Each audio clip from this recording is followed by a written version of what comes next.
This is something that really, really flipped my perception of mental health on its head.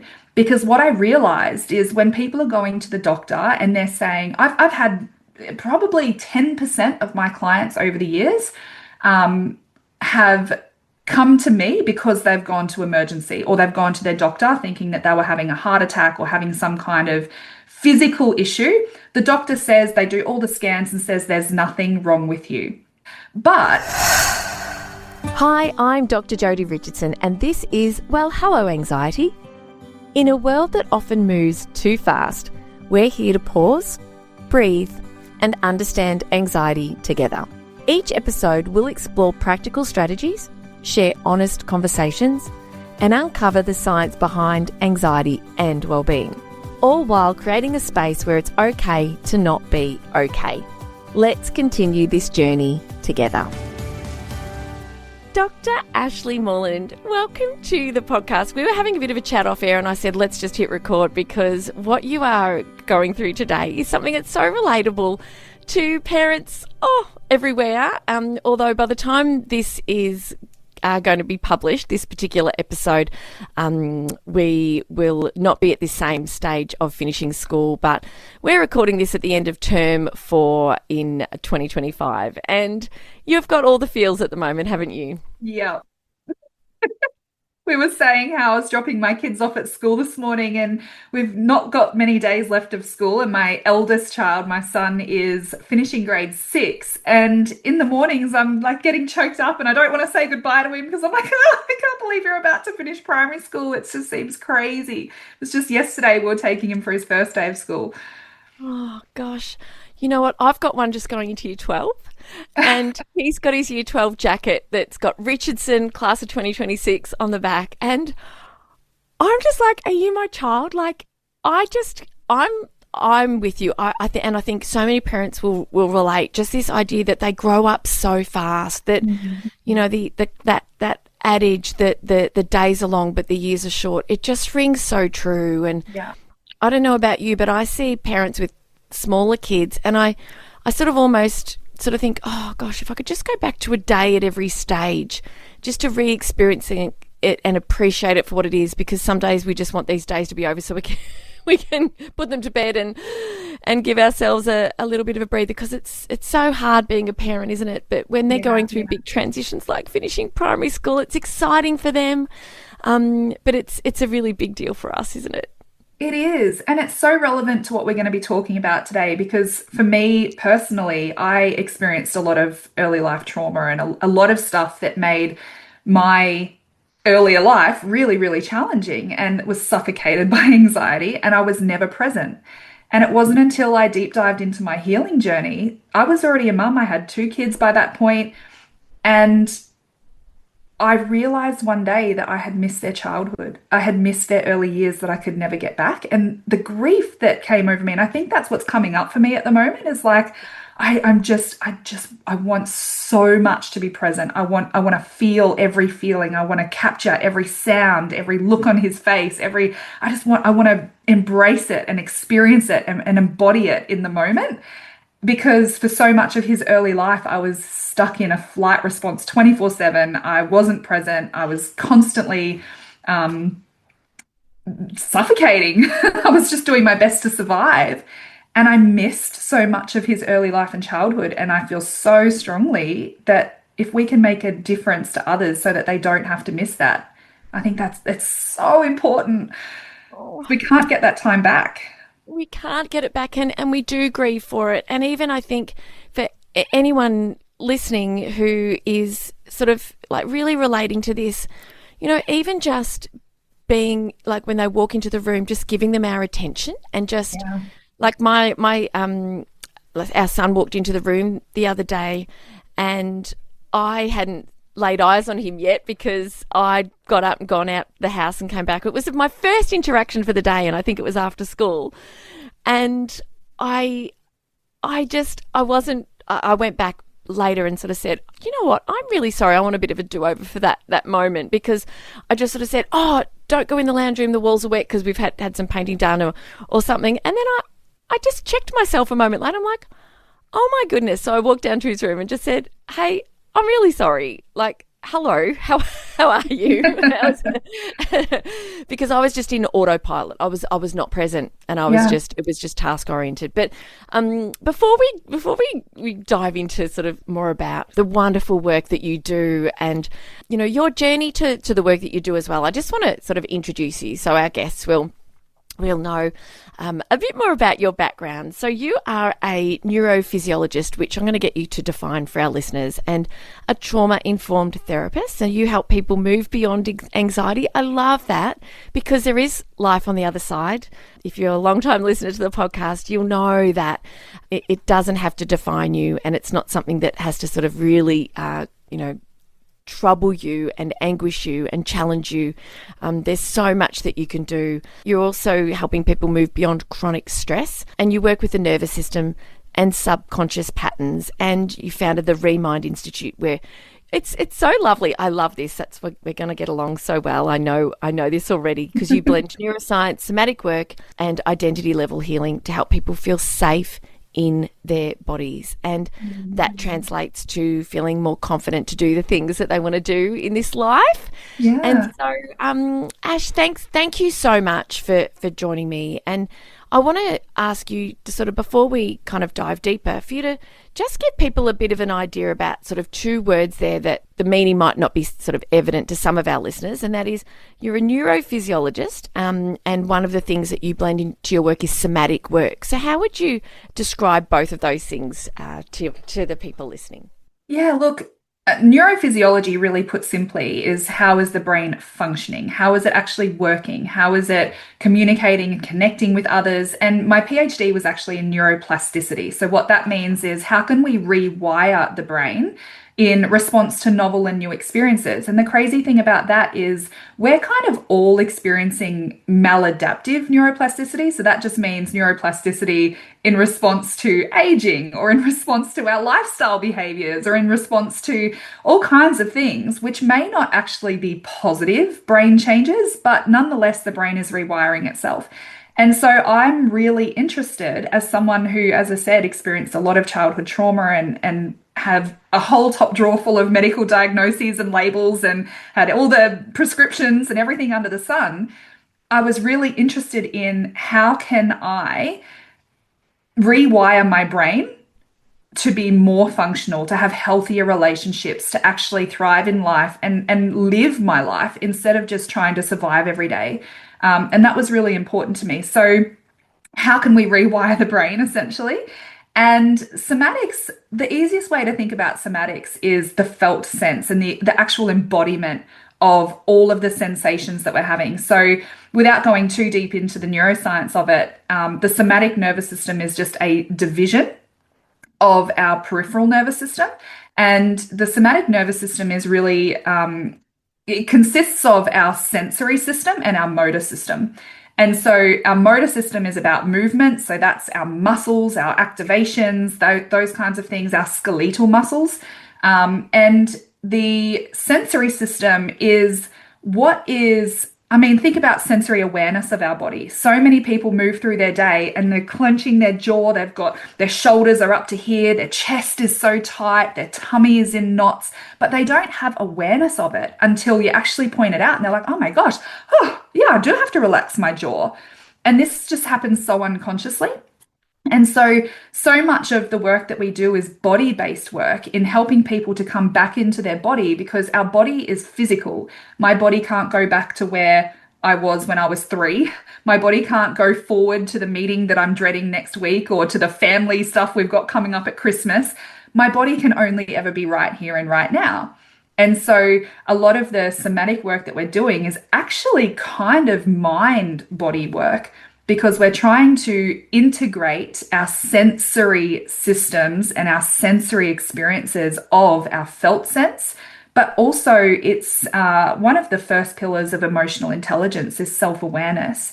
But if we don't have awareness of those inner sensations, then most people could relate to already reacting before they've even had a chance. I mean, you talk about that in a meerkat, it's already gone before you've even had a chance to realize what's happening. So Yes. when it comes to somatics, it's about kind of having more embodiment, more awareness of our body and processing some of those sensory experiences of stress, of tension, of anxiety, of even depression um, from the body so that we can feel safe in our body again. Mm, I love that. Another guest of repairing the nervous system is her Instagram handle, but Jessica Maguire talks about feeling at home in our body. Like you say, the awareness might not be there that you don't, the way your body is responding to the circumstances that you're in now or circumstances in the past or something that might be coming, if you don't have that awareness of it. But when you do have the awareness, like I immediately relaxed my jaw. I hold a lot of Mhm. tension in my jaw as soon as Yeah. you said that.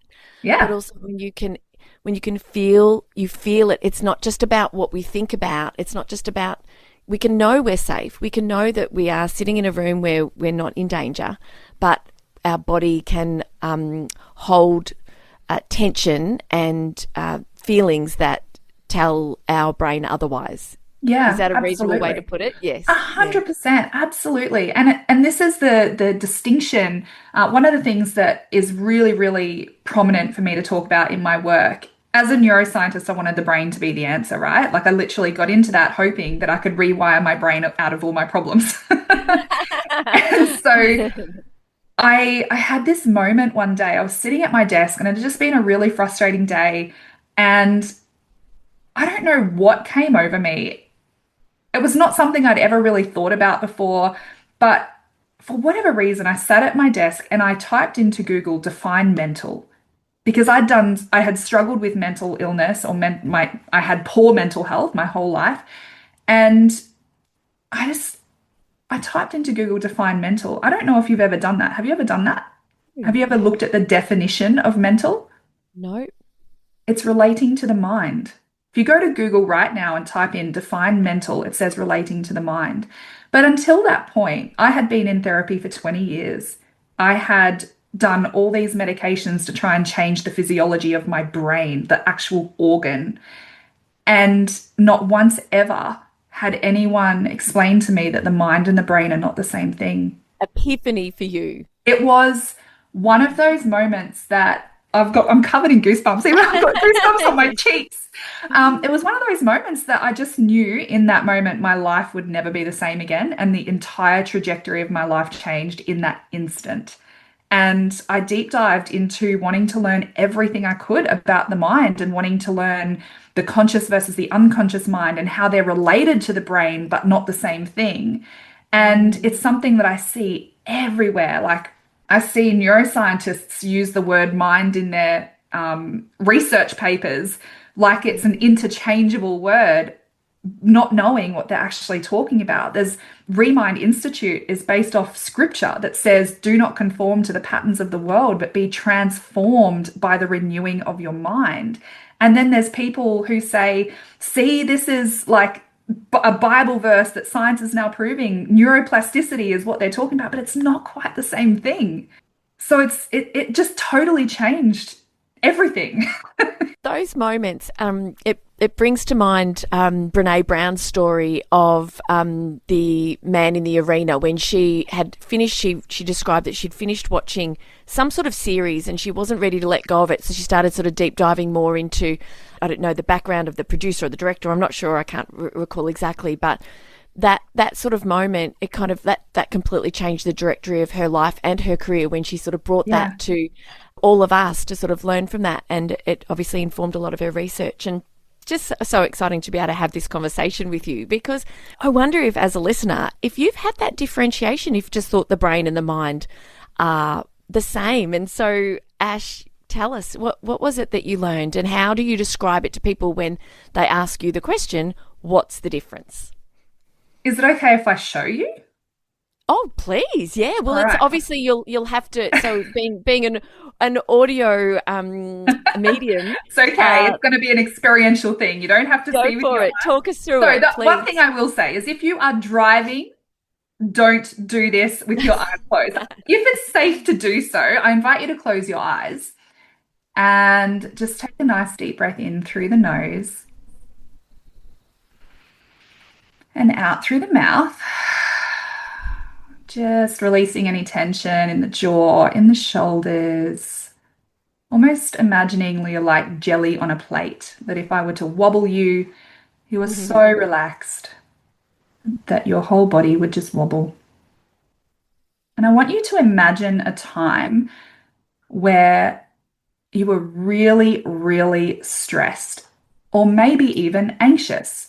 Maybe something scary was happening, maybe something uncertain might happen in the future. Wherever your mind takes you is perfect for you. It might have been this morning, it might have been a long time ago. But just imagine that moment. And then I want you to notice what's happening in your body as your mind is in that moment. Notice if you have tension anywhere and try and get really specific. Is it tightness in your tummy? Is it tension in the jaw? Is it tension in the forehead? Wherever it might be. See how specific you can get that. Whatever the sensations are. And then I invite you to imagine whatever it is perfect for you, the very first color that comes to mind to match those symptoms or those sensations. And then taking a nice deep breath in again and out through the mouth. And this time, I invite your mind to go to a space where the last time you felt really loved, really connected, really embraced. It might be a snuggle with a loved one this morning. It might be a memory from your past. Feeling so loved, so safe, so secure. And notice what happens in your body this time. What sensations are there? Where are they? See if you can get really specific. And once again, I'm just going to invite the first color that comes to your mind that matches that experience.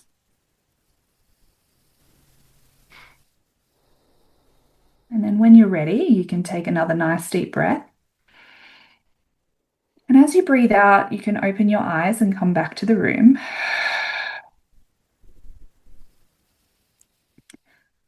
And I'm really curious about the sensations that came up and what that experience was like for you. Obviously, we can't hear from our listeners. Yes. But you can hear from me. And it's so, thank you. Thank you for taking us through that. And so I immediately felt the tightness in my chest and my throat Yeah. when I, yes, when I, in the first part of that practice, that's where I felt the tension, and the color that flashed for me was a navy blue. It was like a dark color. And I was just mindfully letting go of the tension, in my forehead. And I've got a big wrinkle in between my eyebrows that sort of speaks to the tension I can hold in my face. Yeah. And I let go of the tension in my shoulders and my jaw in particular. The sensations were feeling less tension, feeling more like a warmth, like I felt like a temperature sort of shift and a calm, a relaxation. They were the sensations that I noticed. Yeah. Super powerful. Thank you for sharing that. And hopefully, so as I said, we can't speak to our listeners right now, but people will have very, very similar experiences. But there will be a subset of people who say they felt nothing. Either their mind couldn't go to something, so they weren't able to direct their mind or their attention, but also there will be people who say, I couldn't feel anything. I didn't feel anything in my body. And that's not a problem. It's not bad, but it is diagnostic in the sense that there is a very big disconnect between our sensory system. So that's a somatic problem. There is a very big disconnect from our sensory system to our ability to even have the awareness of our body. And there's some really amazing practices we can do to start improving those brain networks to even have that level of awareness. But the difference between the mind and the brain there is, where was your brain during that whole Mm. experience? It was in my skull. And where was your skull? On top of my body, Yes, and where was your body? sitting in this seat, Right here. right here in this room. Yes. And when was your body? It was now, here and now. They're the two properties that physical things have. So the brain, as a neuroscientist, I could zap your brain, scan your brain, touch, well, I couldn't touch your brain, but we can touch the brain. It's physical. And so the brain has these physical properties of time and space, which it can only ever be. The space is here and the time is now. And our mind, we can't touch, we can't measure, we can't scan, we can't. It's metaphysical. Metaphysical means it lacks the characteristics of time and space. And so your brain couldn't go back or forward to whatever situation or scenario you went to, but yet your body in real time, in the here and now, responded as if it was really happening. Mm. And this is something that really, really flipped my perception of mental health on its head.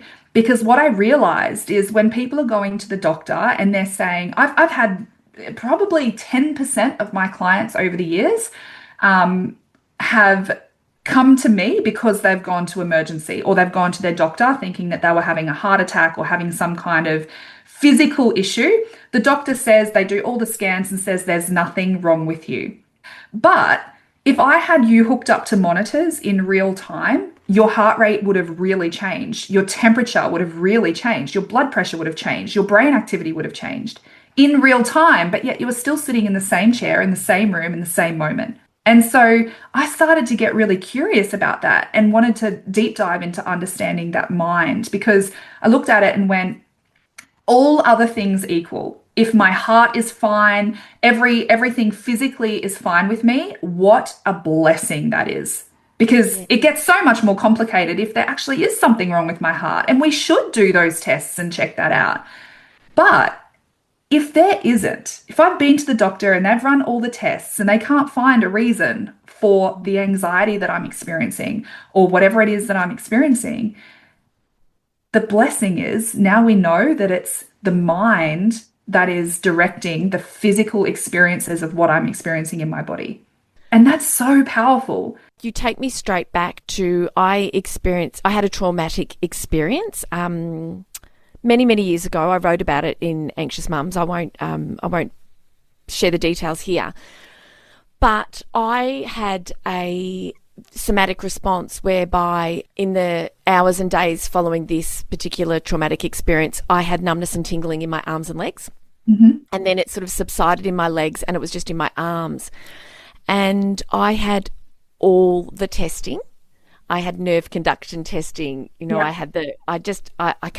couldn't even tell you what other testing I had, but my doctor, neurophysiological tests were conducted to kind of try to determine what was causing these symptoms. And nothing was wrong with me.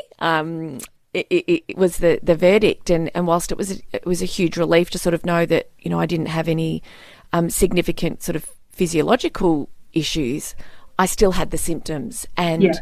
in the weeks and months sort of following, my mental health declined. I was sort of like heading back towards depression, which I'd struggled with many years before, and I reconnected with my psychologist. And I remember with my psychologist, you could put in a request for a callback, and he happened to call back when I was in the car. And I distinctly remember I was driving to university. I was doing my PhD at the time, and I remember him just asking me some really simple questions like, when did this begin? When I shared with him and put two and two together and explained what had happened, I had not made that connection.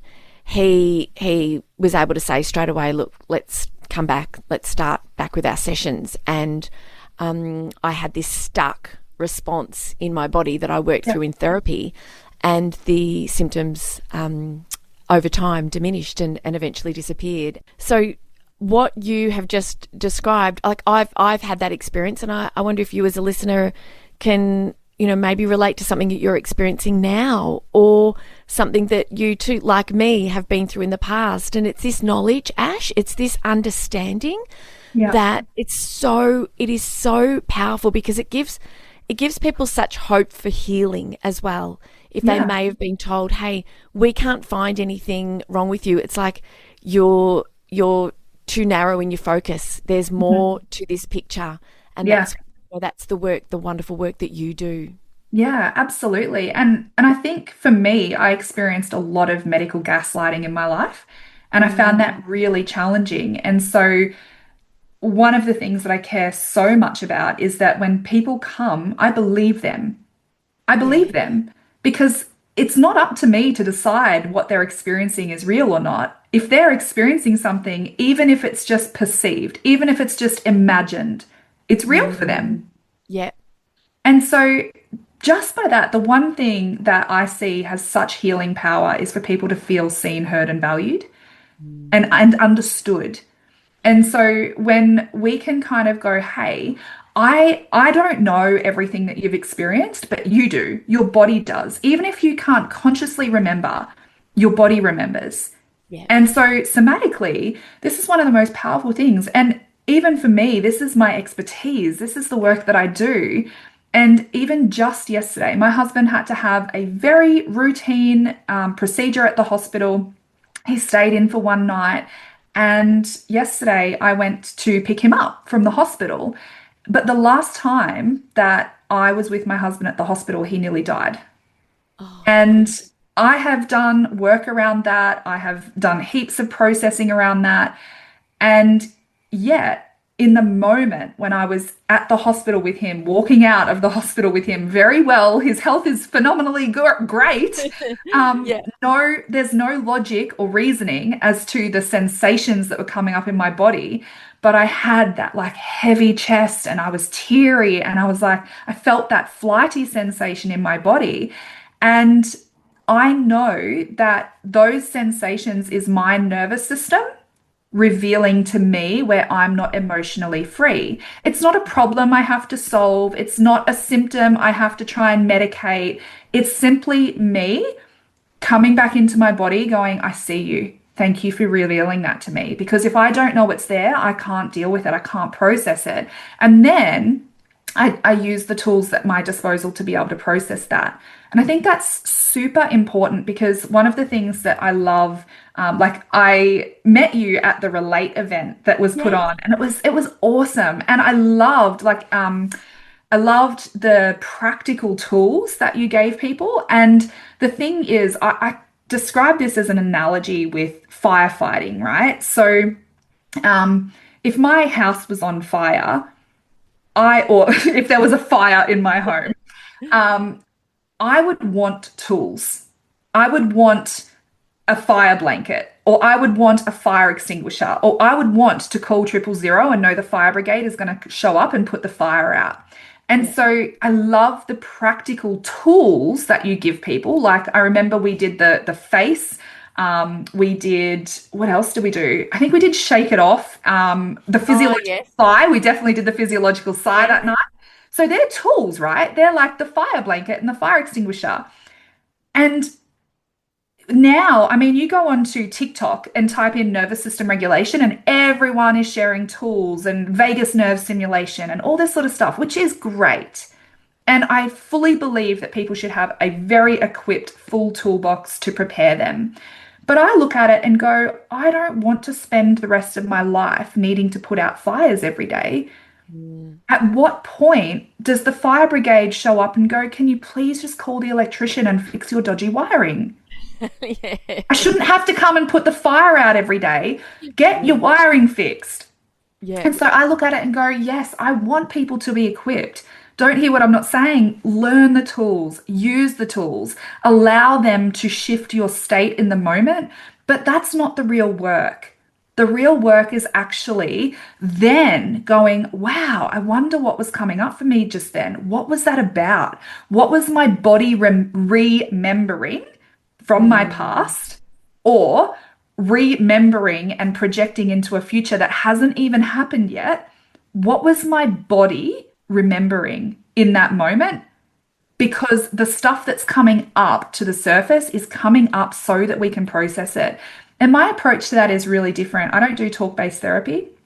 So I do a lot of nervous system processing. I do a lot of trauma-based processing. So a lot of people are familiar with EMDR now. EMDR has become really, really like pop culture. Whenever it comes to trauma processing, everyone knows EMDR because it's the only trauma therapy that is, well, body-based trauma therapy or neuro-based trauma therapy that is Medicare rebated. So you can go to a psychologist if they're trained in EMDR, and they can do that. I do it very, very similar mechanisms and processes neurologically, but I do it differently.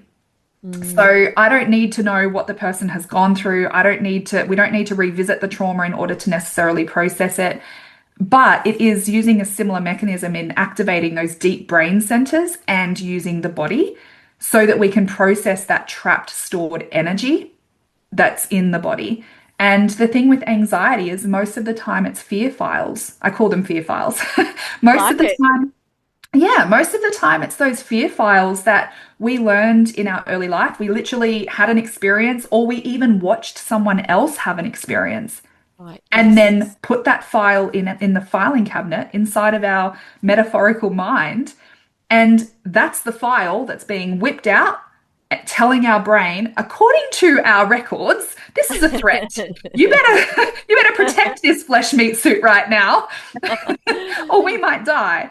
And so when we clean out that filing cabinet, when we actually go in and go, oh, I actually don't need to be afraid of rejection. I don't need this big threat response to happen in my body because someone might judge me.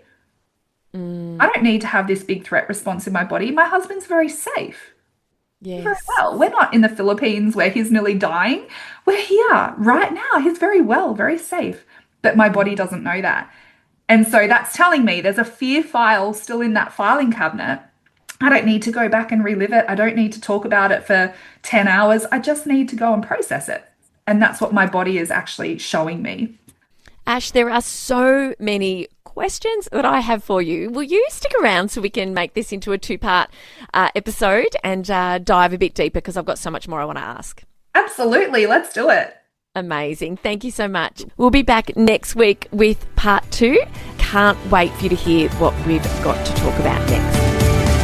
Thank you for sharing this time with me on Well, Hello Anxiety. Remember, understanding anxiety is the first step to managing it. Until next time, be gentle with yourself. Take things one moment at a time. Focus on what you can control and know that you are not alone on this journey. If you found value in today's episode, please share it with someone who might need to hear it too.